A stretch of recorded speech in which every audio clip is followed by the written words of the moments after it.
추운 날씨와 함께 우리 성도들에게 아픔도 찾아오고 또 사고도 있고 여러 가지 이렇게 기회에 올 수 없는 그런 일들이 이렇게 또 일어나서 참여를 마치 못하고 있습니다. 위에서 기도해 주시고 또 속히 회복되어서 무엇보다도 믿음으로 회복되어서 하나님의 법칙에 따라서 영혼의 잘됨같이 범사가 잘되고 강건한 축복 안에 이르는 우리 성도들이 되시기를 주님의 이름으로 축원합니다. 오늘 욥기 21장 말씀 본문을 보면 우리가 욥기를 보면 여러 가지 방법을 통해서 보는데 욥기에 나오는 하나님은 어떤 하나님이냐? 창조주 하나님이십니다. 또 주관자 되시는 하나님, 오늘은 주권자 되시는 하나님, 통치하시는 하나님, 섭리하시는 하나님, 또 심판하시는 하나님이시다. 이러한 내용이 욥기를 통해서 나오는데 오늘은 주권의 그런 갖고 계신 하나님이시다. 오늘 제목도 우리 함께 읽어볼까요? 주권자 하나님을 바라봄. 그래서 이전에 통치자 되신 하나님, 주관자 되신 하나님에 대한 말씀도 나왔는데 오늘은 주권자 되신 하나님에 대한 말씀이 나오고 있습니다. 포커스 말씀을 함께 읽어볼까요? 주님의 주권을 믿는다는 것은 주권자 되시는 하나님을 바라보고 의지하는 것입니다.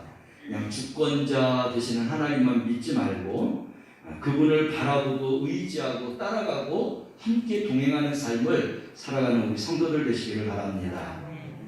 한 주 사시면서 하나님 주신 은혜가 있나요? 함께 나눌까요?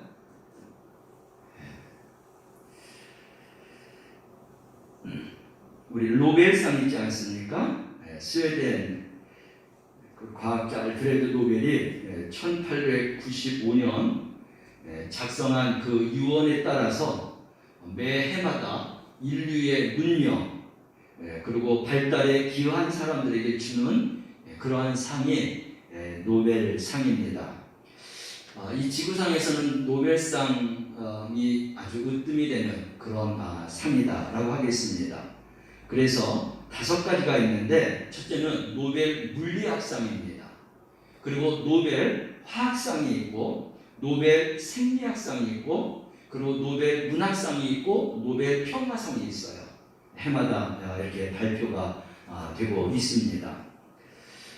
그런데 2016년도에 노벨 수상자들이 선정된 가운데 노벨 문학상에 누가 탔냐면 글을 쓰는 사람이 타야 되는 것이 마땅한데 가수가 탔어요. 딥 딜런이라고 하는 미국의 유명한 이 가수가 그것을 수상하게 되었습니다.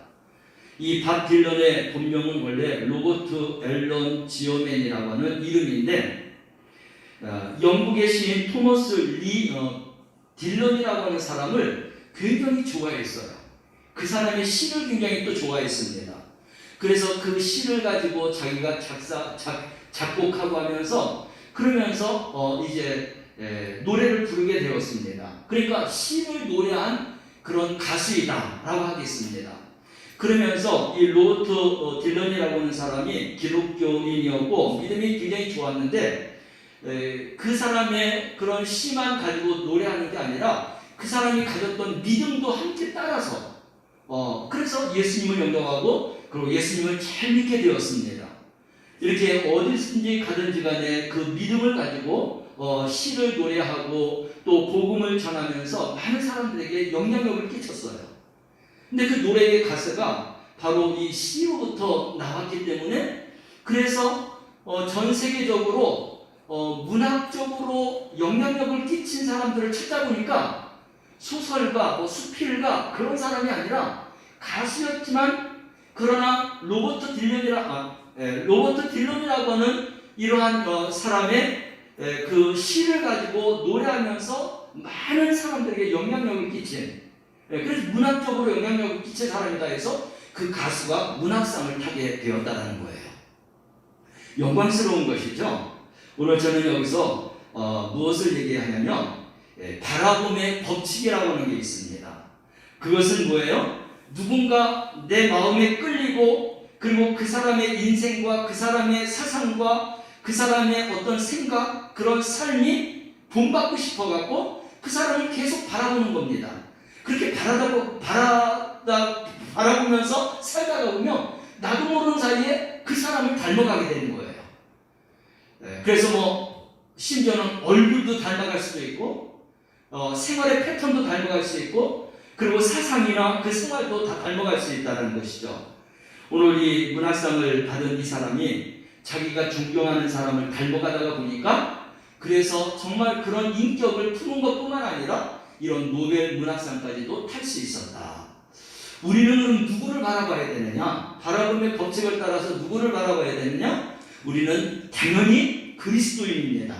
그리스도인은 뭐예요? 예수 그리스도를 따르는 사람들이에요. 따른다라는 것은 그분을 사랑하는 겁니다. 그분의 정신이, 그분의 믿음이, 그분의 진리가, 그분의 말씀이 나는 내 인생을 걸 만큼 내가 존경한다는 거예요. 그래서 우리는 그리스도인이라고 예수 믿는 사람이라고 말한다고 하면 적어도 예수님을 닮은 그런 장성한 신앙과 믿음이 드러나야 된다는 것이죠. 그렇게 드러나지 않는 것은 우리가 바라봄의 법칙을 따라서 사는 게 아니라 그냥 듣고 마음으로만 생각하고 잠깐 결심을 했을지라도 인생의 삶을 따라 사는 그런 삶은 되지 못했다라는 것이죠. 그래서 우리는 그리스도인이기 때문에 예수님이 사셨던 그 삶 그대로 우리가 따라서 살아갈 수 있는 그러한 삶이 되시기를 바랍니다. 우리 주님은 주권자 되신 하나님이십니다. 이 세상을 창조하시고 이 모든 것을 다 주관하시고 섭리하시며 다스리시고 당신의 말씀으로 이 모든 것을 움직이시는 주권을 갖고 계신 그런 하나님이시다. 그분이 예수님이세요. 우리가 그 예수님을 따르는 겁니다. 얼마나 우리가 훌륭한 사람들입니까? 얼마나 세상 사람들이 정말 부러워하는 그런 사람이고 가장 축복받은 사람입니까? 이런 믿음과 신앙을 가지고 당당하게 살아갈 수 있는 우리 성도들이 되시길 바랍니다.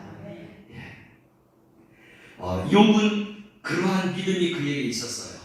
그래서 이런 환난과 고통과 고난과 정말 죽지 못해서 사는 이 지경까지 이르렀음에도 불구하고 그는 생명이 하나님께로부터 왔기 때문에 자기의 생명을 자기가 해하지 않았습니다. 뿐만 아니라 믿음도 변질되지 않았어요. 하나님 앞에 기도했지만 하나님이 묵묵부답으로 그렇게 여기셨지만 그러나 끝까지 하나님의 계획과 승리를 바라보면서 친구들이 비난하고 정죄하고 고통과 괴로움을 줌에도 불구하고 흔들리지 않는 그런 믿음으로 이 친구들과 이렇게 변론하고 있는 것을 보면서 우리도 세상을 살다가 보면 환경 때문에, 사람 때문에, 상황 때문에, 시간 때문에, 여러 가지 환경 때문에 주님 앞에 달려나오는 것과 주님 앞에 믿음과 신앙을 지키는 일에 흔들리는 게 너무 많아요. 우리가 그렇게 살지 말고 우리가 처음 신앙 가졌던 그 믿음 그대로 마지막까지 우리 주님 앞에 그 신앙과 믿음을 지켜서 주님 앞에 설 때에 그 믿음을 인정받고 칭찬받을 수 있는 우리 성도들이 되시기를 주님의 이름으로 축원합니다. 오늘 말씀을 읽었는데 우리 배경 이야기 읽으면서 오늘 내용을 좀 더 구체적으로 생각해 보겠습니다. 욥의 친구 소발의 이름은 수다 떠는 자, 지저귀는 새라는 뜻입니다. 그는 나머지 두 친구보다 더 거칠게 욥을 밀어붙입니다. 악한 사람은 현세에 반드시 심판을 받는다라는 매우 인과 관계적이며 현세적인 도식과 완고한 태도로 욥을 고통스럽게 합니다. 친구들의 주장에 감정적으로 반응하는 것이 자신을 비참하게 만듦을 깨달은 욥은 논리적이고 객관적으로 항변하기 시작합니다. 소발에게 항변하는 욥의 주장은 창조주 하나님의 섭리는 피조물인 인간의 머리로 다 이해할 수 없다. 구속의 주체인 하나님의 영역에 철저히 겸손해야 한다라는 것입니다. 욥의 친구들은요, 우리가 이미 보았지만 욥보다 나이가 훨씬 더 많은 사람들이었어요. 그 표현을 보면 세 친구 중에서 한 친구는 수염이 지긋하게 길고 머리도 백발이 되었고 그 정도라고 하면 노인에 가까운 것입니다. 그래서 욥은 욥의 나이에 걸맞는 친구들이 아니라 욥은 인격적으로 맺어진 그런 친구들, 가까운 친구들이 있는데 욥이 이렇게 고난을 당한다고 해서 위로하러 왔는데 그동안 욥의 친구들이 인생을 살면서 보니까 악인은 벌받고 선인은 하나님의 축복을 받는다. 그런 세상적인 지식을 은연중에 자기 마음과 생각 속에 그것을 붙여버렸어요.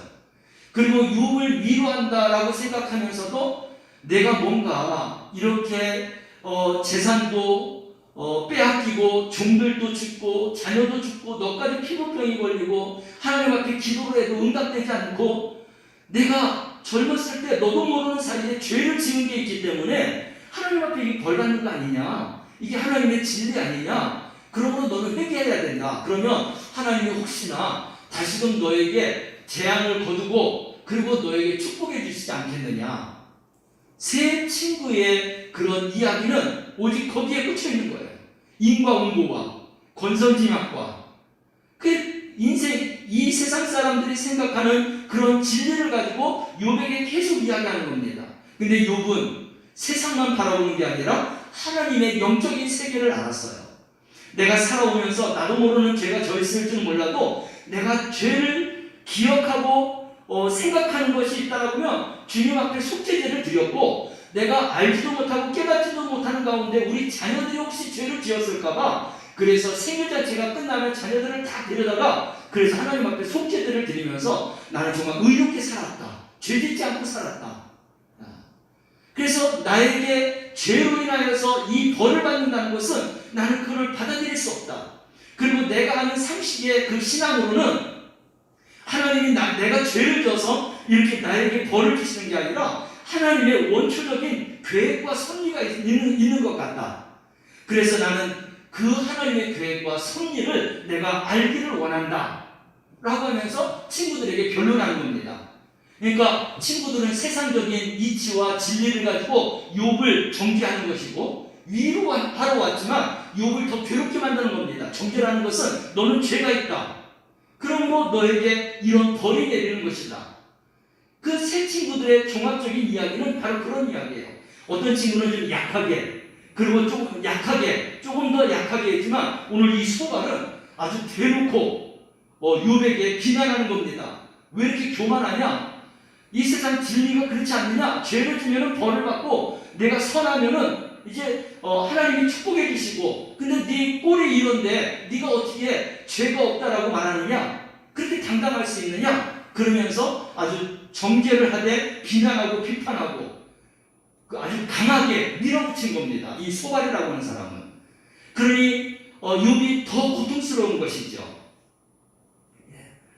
지금 바로 그러한 것을 이야기하고 있습니다. 우리 문제를 풀어가면서 그 내용들을 더 구체적으로 보겠습니다. 관찰과 묵상 1번 문제 함께 읽어볼까요? 악인은 이 땅에서 벌을 받아 자멸한다는 소발의 말에 욥은 무엇이라고 대답했나요? 그 욥의 세 친구들은 이 땅에서 벌을 받는 것은 내가 죄를 졌기 때문이라고 하는 이러한 그 정의를 계속해서 고집하고 욥에게 말하는 겁니다. 그런데 욥은 말에 무엇이라고 대답을 했냐면 23절에서 26절 말씀을 함께 읽어볼까요? 성경 말씀을 보면 어떤 사람은 죽도록 기운이 충실하여 안전하며 평안하고 그의 그릇에는 젖이 가득하며 그의 골수는 윤택하고 어떤 사람은 마음의 고통을 품고 죽음으로 행복을 맛보지 못하는도다. 이 둘이 매 한 가지로 흙 속에 눕고 그들 위에 구더기가 퍼피는구나. 이 이야기는 이런 거죠. 악인만 죽는 것이 아니라 의인이나 악인이나 똑같이 다 죽음을 맞게 된다라고 하는 그런 대답인 것입니다. 그래서 죄를 짓고 안 짓고를 따라서 물론 하나님이 축복도 해주시고 벌도 주시지만 그것이 다가 아니다라는 거예요. 그렇게 우리가 결론을 내고 그렇게 말을 마감을 해서는 안 된다는 것입니다. 그거 말고도 또 있다라는 거예요. 그래서 그 이야기에 대한 이야기를 이제 계속해서 이 욥이 펼쳐 나갈 것인데요. 이 18절과 17절 앞으로 가보면은 악인이 평생 고생 없이 평안함과 번영을 누릴 수도 있고 의인이라 할지라도 더 많은 시련을 겪을 수 있다. 이것이 욥이 아는 그런 진리인 것입니다. 그런데 새 친구들은 그렇지 않지요. 악인과 의인은 분명하게 상과 벌로 그렇게 나누어져 있습니다.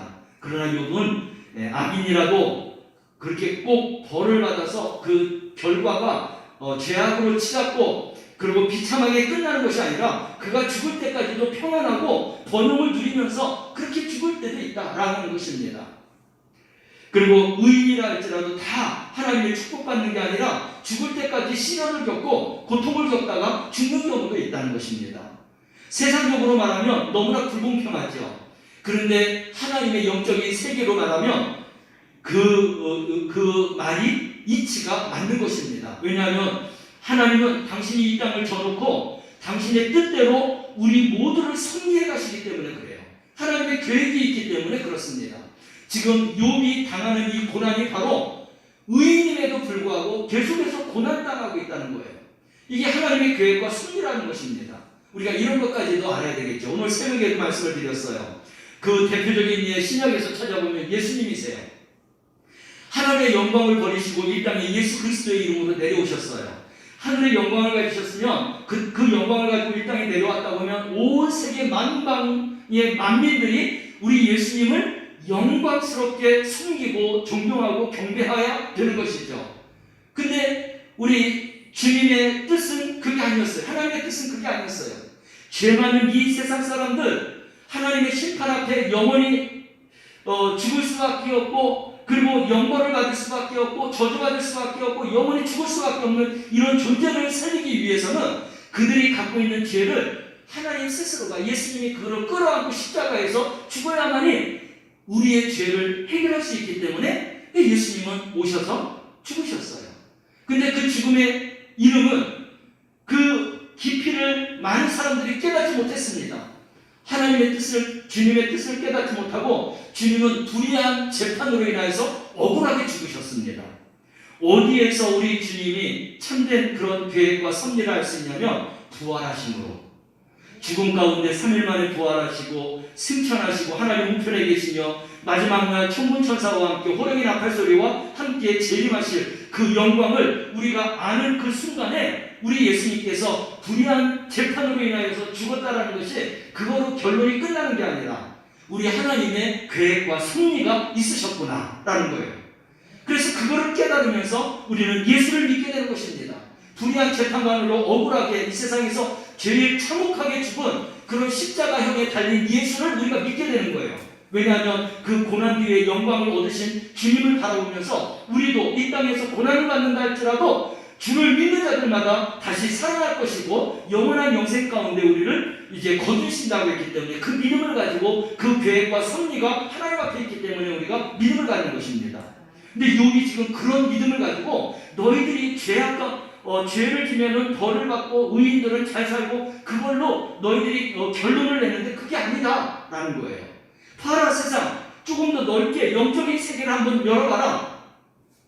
죄인들도 얼마든지 죽을 때까지 잘 살고 번영하면서 죽지 않느냐? 그 자녀들까지 아주 떳떳하게 살아가지 않느냐? 의인이라고 하면 축복받아야 되는데 의인이 이렇게 고통과 괴로움 가운데 죽는 경우가 얼마나 많느냐? 우리가 알지 못하는 하나님의 세계가 있다는 거예요. 그것을 이해하고 그것을 생각해야 된다는 거예요. 그거를 알아야 우리는 고통당하는 사람에게 위로해 줄 수 있는 거예요. 진정한 위로해 줄 수 있는 거예요. 그렇지 않으면 세상 친구들, 이 세 명의 친구들처럼 우리는 그 사람의 형편을 보고 너는 지금 형편이 어려우니까 너는 죄를 졌지. 하나님 앞에 하나님 마음에 안 드니까 너를 그렇게 친 거 아니야? 라고 그렇게 우리는 정죄할 수밖에 없어요. 그게 진리니까. 근데 이 세상의 진리는 인과응보의 진리와 권선징악의 그런 진리는 하나님의 뜻에 안 맞는 것입니다. 그래서 우리 믿음의 사람들은 하나님의 계획과 섭리를 바라보면서 고난과 고통도 괜찮아. 어떤 환경 속에 있든지 우리는 하나님과 함께 걸어가는 사람, 하나님과 함께 동행하는 사람, 주님이 주셨던 그 믿음을 끝까지 붙잡고 사수하는 사람, 나의 죽음이 이렇게 표현해서 안 되겠지만 제 죽음으로 내가 죽는다 할지라도 내가 그 죽음 가운데에서도 끝까지 주님을 붙잡는 그 믿음, 나는 주님을 믿는다. 내 생명, 내 영원한 그러한 생명까지도 책임져 주실 그 주님을 믿는다는 믿음으로 우리가 살아가야 될 줄로 믿습니다. 내 자신도 그렇거니와 세상 사람들이 예수 믿다가 그런 어려움 가운데 혹시나 객사했다 할지라도 우리는 함부로 판단하지 말고 하나님의 계획과 섭리가 있음을 알고 우리는 그냥 도와주고 알아주고 그냥 그 있는 형편 그대로 우리가 이해해주는 그러한 사람이 되어야 되는 것입니다. 그래야 믿음의 그런 욥과 같은 믿음의 사람으로 하나님 앞에 그 믿음을 인정받을 수 있는 거예요. 욥기는 우리에게 이런 진리를 가르쳐주고 있습니다.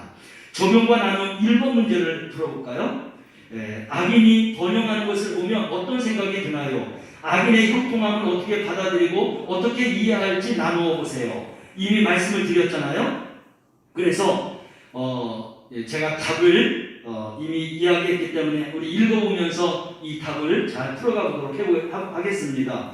불의가 만연한 시대에 악인들이 번영하고 번성하는 모습을 보면서 그들을 부러워하거나 혹은 절망과 시리에 빠지는 경우가 있습니다. 그러나 하나님은 악을 행하는 자들 때문에 불평하지 말고 불의를 행하는 자들을 시기하지 말지어다. 그들은 풀과 같이 속히 배임을 당할 것이며 푸른 채소같이 세잔할 것이로다 라고 말씀하십니다.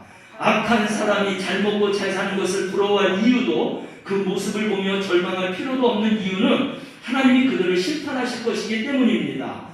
영원히 형통할 것 같은 악인의 삶도 잠시만 지나면 흔적도 찾아볼 수 없게 완전히 사라질 것입니다. 그러나 의인은 이 땅에서 고난과 고통을 당할지라도 해와 같이 빛날 것입니다. 그래서 악인의 형통함을 바라볼 것이 아니라 소망의 항구로 이끄실 여호와 하나님을 바라보아야 합니다. 말씀까지 읽어보겠습니다. 여호와 앞에 잠잠하고 참고 기다리라. 자기 길이 형통하며 악한 꾀에 이르는 자 때문에 불평하지 말지어다. 분을 그치고 노를 버리며 불평하지 말라. 오히려 악을 만들 뿐이라. 진실로 악을 행하는 자들은 끊어질 것이나 여호와를 소망하는 자들은 땅을 차지하리라. 잘 될 때에도 여호와를 소망하시기 바랍니다. 안 될 때에도 여호와를 소망하시기 바랍니다. 하나님은 이거를 우리에게 원하시는 거예요. 어떤 형편에 있든지 기쁨과 슬픔과 괴로움과 고통과 그리고 즐거움과 그런 가운데 있다 할지라도 언제나 변함없는 그런 믿음과 신앙으로 하나님을 바라볼 수 있는 그 신앙이 영원한 그런 하나님의 축복 안에 거할 수 있다라고 말씀하고 있습니다. 그래서 이 땅에서 악인들이 심판을 받지 않았다고 해서 그거로 끝나는 게 아니에요. 악인들은 죽은 후에 심판으로 인하여서 그들은 영원한 멸망입니다. 그러나 의인으로서 내가 객사했다 할지라도 그 믿음을 따라서 살면 객사했지만 하나님 앞에 설 때에는 우리에게는 영광 중에 영광의 축복으로 우리가 거듭나서 주의 나라로 향하게 될 줄로 믿으시기 바랍니다.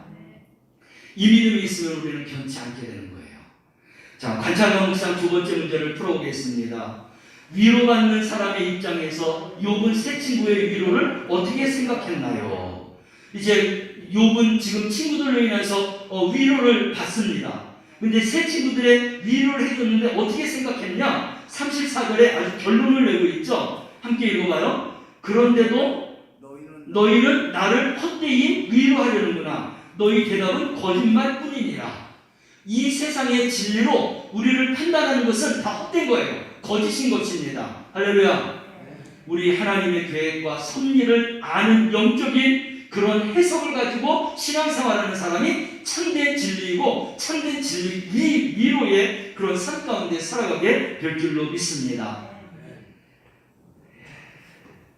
마지막 적용과 나눈 두 번째 문제를 읽어보겠습니다.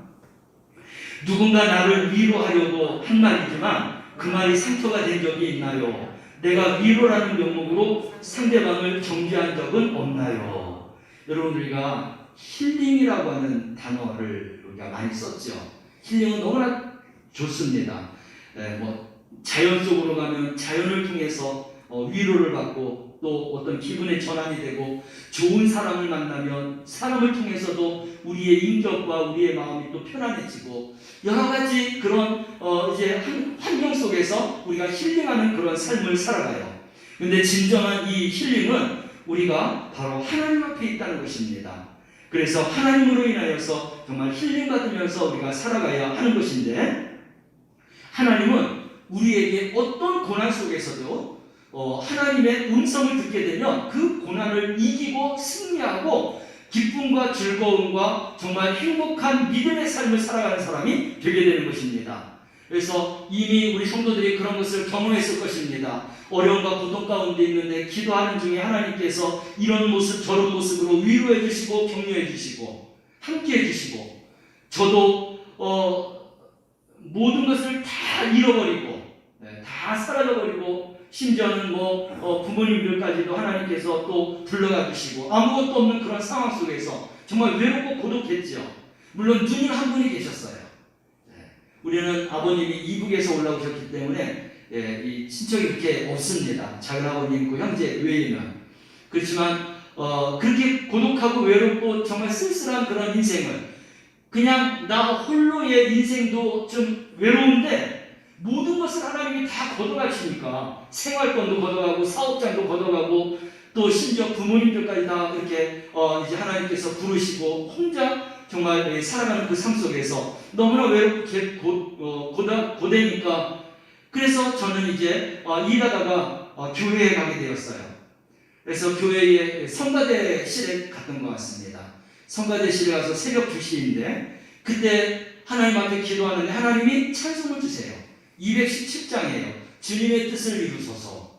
그 찬양을 주시는데 그 찬양을 부르다가 하나님의 위로하심과 함께하심과 품어주심과 주님의 그 말씀에 의지해서 내가 거기에서 완전히 180도 인생의 삶을 그렇게 보게 된 것입니다.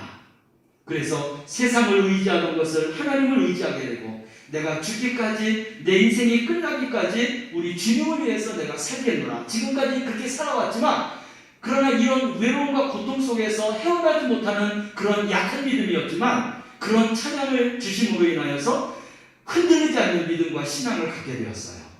이렇게 하나님은 찬송 하나만을 우리에게 주셔도 그 찬송 하나만 갖고도 우리가 믿음과 환경을 이기는 자가 되는 것입니다.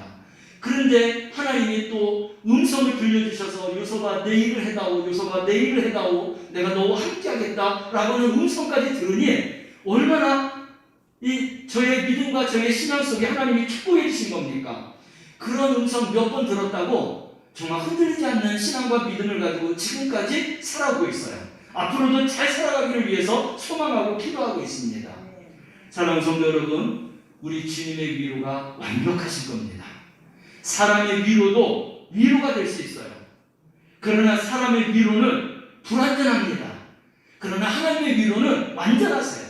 우리가 기도할 때 하나님 말씀을 주세요. 하나님 찬송이라도 주세요. 하나님 음성이라도 들려주세요. 꿈속에서도 만나게 해주시고 꿈꾸게 해주시고 환상을 보게 해주세요.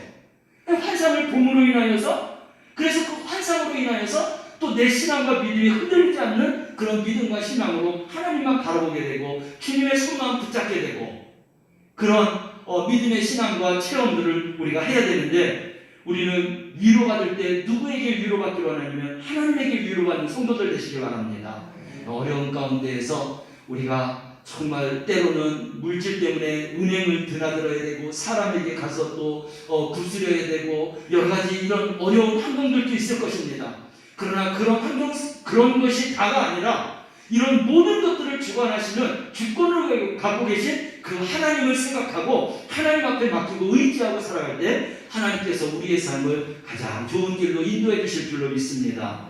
욥은 바로 그 믿음을 가지고 계속 갔기 때문에 마지막 장에 가보면 하나님께서 욥을 아주 멋진 그런 믿음의 인생으로 그를 의롭게 여겼던 그 믿음을 더욱더 인정하고 축복해 주시는 그러한 축복 안에 살아가는 욥이 될 수 있었습니다. 우리 사랑하는 성도들이 그런 믿음과 신앙으로 하나님 앞에 달려나가는 귀한 성도들 되시기를 바랍니다.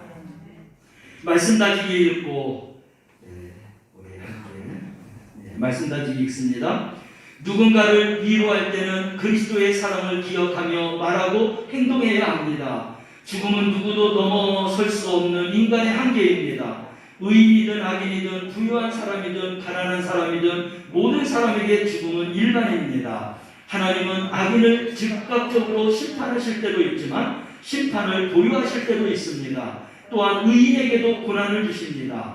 이는 모두 하나님의 주권에 속한 것이요 그분의 신비한 섭리입니다. 그러므로 우리는 항상 하나님께 시선을 두고 살아가야 합니다. 그럴 때 일비하지 않습니다. 고통스러운 상황에서 참된 위로를 주시는 하나님께 시선을 둘 때 진정한 위로와 치유의 경험을 할 수 있습니다. 예, 사람에게도 위로받을 때가 있지만 불안하다고 했어요. 불안전하다고 했습니다. 그것으로 인하여서도 여러분들이 제기할 수 있으면 더 좋겠고, 그러나 우리가 분명히 알아야 될 것은 바로 하나님의 말씀과 하나님의 음성과 우리 하나님만이 나에게 완전한 위로를 주시는, 용기를 주시는 그런 하나님이신 것을 믿고 우리가 우리의 주권 되시고 우리를 섭리하시는 하나님을 바라보면서 살아가는 성도들 되시기를 바랍니다.